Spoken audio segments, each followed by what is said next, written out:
In 2021, Ireland banned the importation of fracked gas into the country. The Cabinet decision on Monday, the 3rd of March, to procure a state-owned LNG terminal, coupled with the granting last week of planning permission by An Bord Pleanála for a 600 megawatt gas-powered power station, indicates a reversal of this policy. Conventional natural gas is damaging to the climate, but LNG, or frack gas as we know it, is extracted through fracking, is particularly and immediately damaging to the local environment. It is known all around the world that fracking leads to the contamination of drinking and groundwater to both the fracking chemicals and escaping gas, and has been linked to earthquakes, including one at least in Lancashire, which has contributed to the UK's government's decision to ban frack gas in 2019. Communities in parts of the US where fracking is allowed, such as Pennsylvania, this is a high-profile issue, has verified much higher instances of devastating diseases such as childhood leukemia, lymphoma, heart and skin and respiratory conditions. Thanks in part to the tireless work of Leitrim-based campaigners and to your colleague, your Fine Gael colleague, and the Sligo Leitrim TD, Tony McLaughlin, brought about a ban on exploration of fracking of gas on the Irish land on inshore waters in 2017. The 2020 programme for government, our shared future, stated that as Ireland moves towards carbon neutrality, we do not believe that it makes sense to develop an LNG gas import terminals importing frack gas. A moratorium on construction of any LNG infrastructure followed in 2021, and when the Planning and Development Act made its way through the Oireachtas last year, government repeatedly assured us there was no plans to import fracked gas.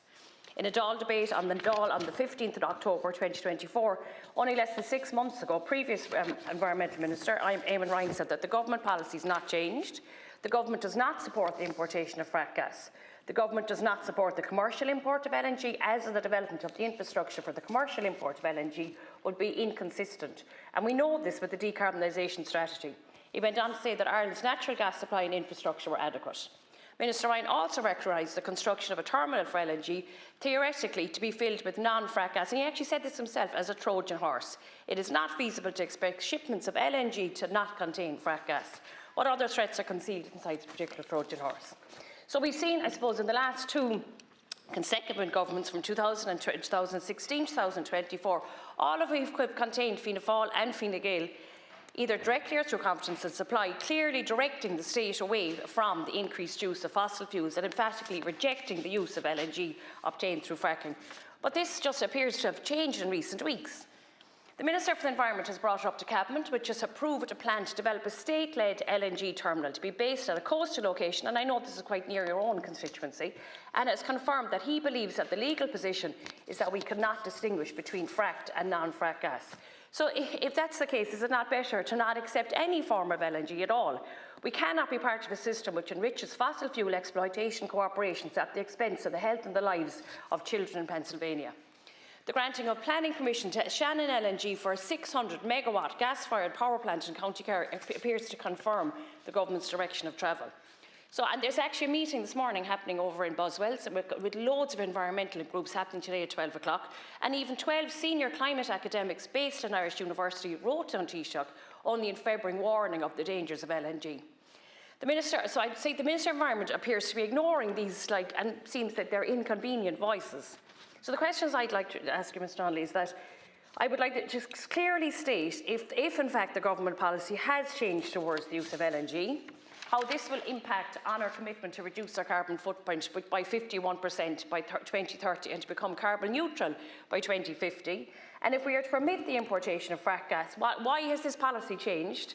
And can I ask also for the call and release of all the information, particularly any reports commissioned by the previous Minister Eamon Ryan, relating to Ireland's future energy needs?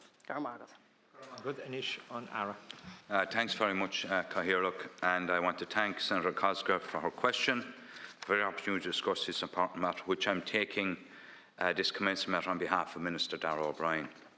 As outlined in the programme for government, the government is committed to taking decisive action to radically reduce our reliance on fossil fuels and to achieve a 51% reduction in emissions from 2018 to 2030 to achieve a net zero emissions no later than 2050. The programme for government also commits to achieving 80% of Ireland's electricity generation from renewable sources by 2030, take all necessary action to ensure and protect Ireland's energy security.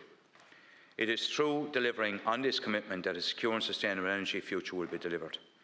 I recently received government approval to proceed with the development of a state-led strategic gas emergency reserve. The delivery of a temporary gas reserve is critical to Ireland's energy security as we continue to transition to indigenous, clean, renewable energy.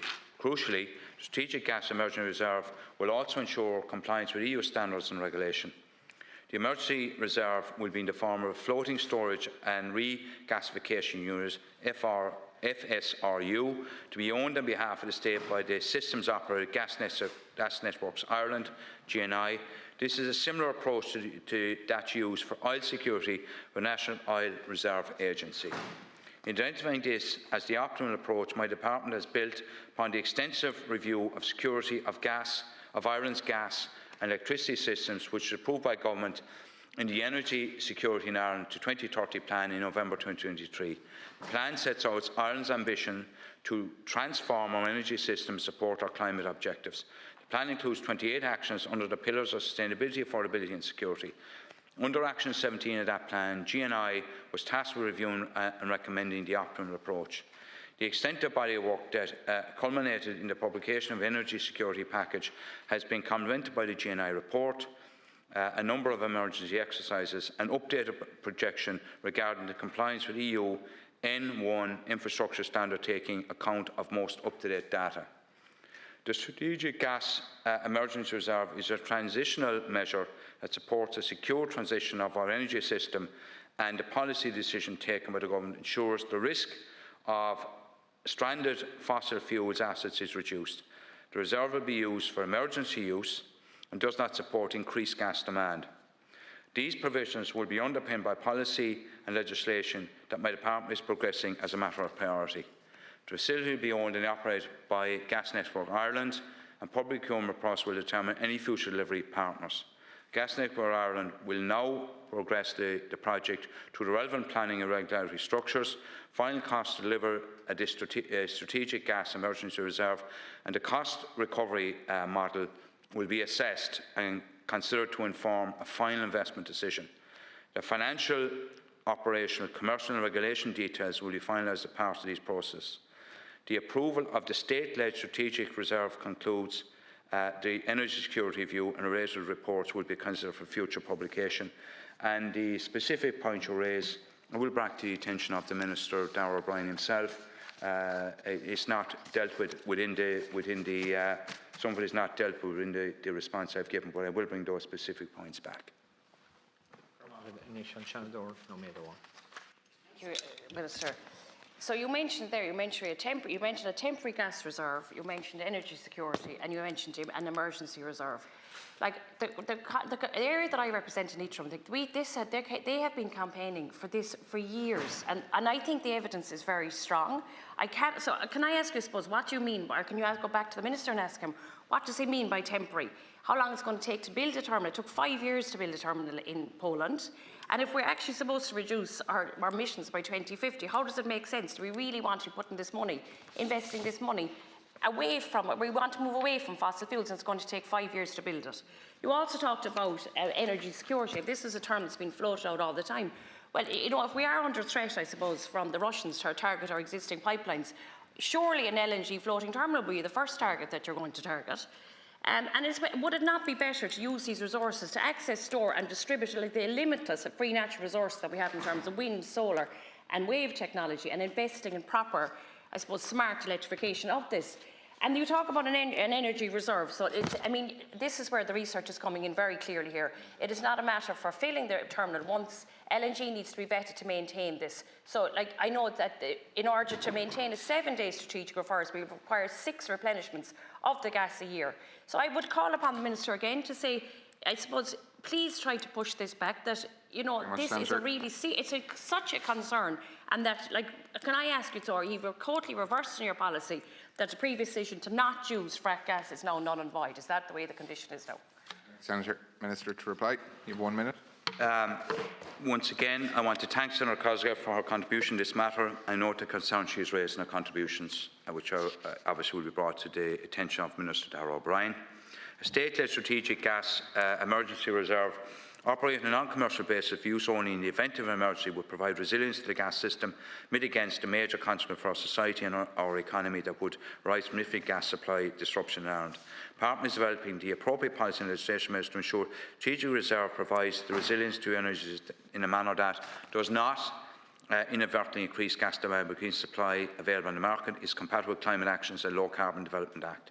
Government will focus on implementing 28 actions in the Energy Security Package, including Action 17, a very discrete, limited and transition role for LNG infrastructure in Ireland in the form of a strategic emergency gas reserve, sent to enhance the resilience of Ireland's energy system in the event of an emergency foreign disruption and into our sub-sea gas infrastructure. An application for fossil fuels infrastructure in Ireland, subject to the planning consent, regulatory approvals by the relevant bodies and provisions of the Climate Action and Low Carbon Development Act 2015 to 2021 will apply.